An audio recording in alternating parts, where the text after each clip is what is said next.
It is January 28th, 2010. Michael Vaughn with Brian Acker. And Brian, we had a great 2009, at least from March on. But what's happening here? A little interruption in our steady progress.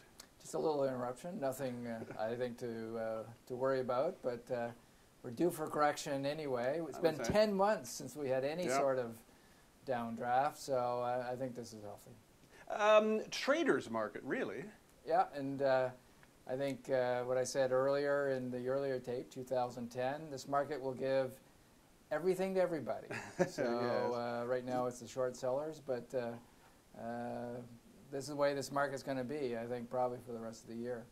What's the fear about sovereign debt? I mean, today I think it's Greece, and a couple of weeks ago it was Dubai. I mean, are they blowing up on us? Well, there's a book out. It's a popular book written by Kenneth Rogoff and Carmen Reinhardt. Just that, and they look at data of the last 800 years. 800 years. So when there's ever a banking crisis, like the one we just went through, at least with the other countries, not Canada, obviously public spending goes through the roof. And we're getting at a point now where they calculate when debt to GDP gets over, let's say, at a 90% level.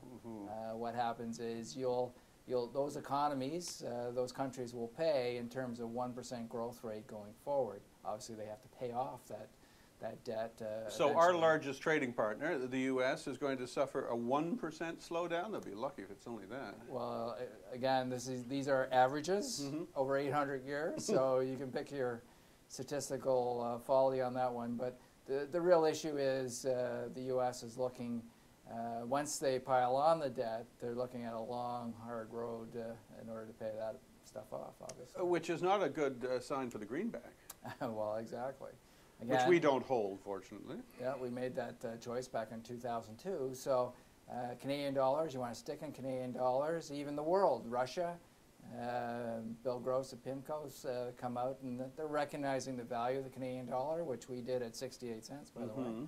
So, yeah, and I think you want Canadian dollars going forward. The real worry is everyone wants Canadian dollars. There's only so much of them, obviously, in the world. If we go to $1.15 or something, there goes the manufacturing. Yeah, so that is a concern, but or we go up like a Roman candle and come back down again. So that is a concern, but that's down the road, I guess.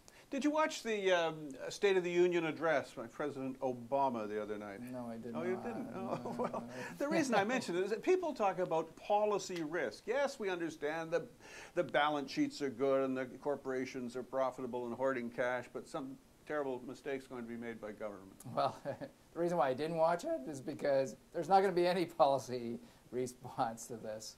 That guy's been a year in office and he's done nothing. So I think healthcare is down the drain. Now he's after the banks, as I read in the press, and again, I don't think that's going to happen either. So keep in mind, this November is elections again for the House, and they're certain to worry about that. So you only get that first year in office where you really get to do anything, and I think that's gone. So it's gridlock. I don't think really any major reform gets through. So I decided to watch tennis last night as opposed to Obama. At least the results there were real. So there you go.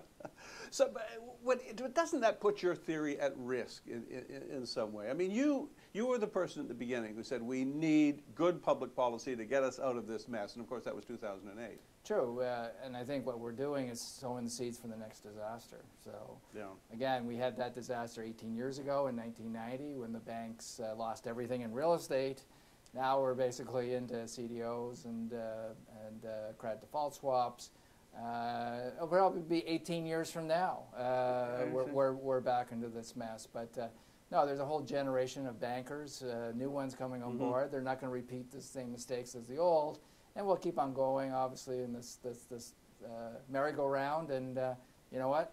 Something different, but it's going to be disaster all over again if we don't fundamentally fix it, but I don't think they can. I hear you. Okay, what kind of January did we have then in the U.S. fund and the Canadian fund? I think we're down about 3%. This is as of last night, not today, obviously. In Canada?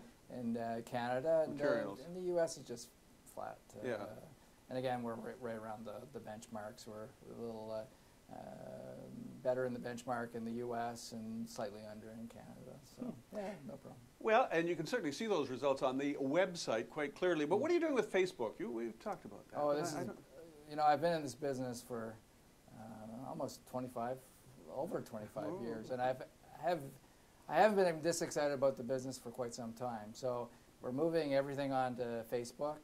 We built our tool, so everyone at home or whatever will be able to see model price on probably about 2,000 stocks, as opposed to what we show you today. About I think we had at the most, well, the Dow 30 and stuff like that. So probably about 40 or 50.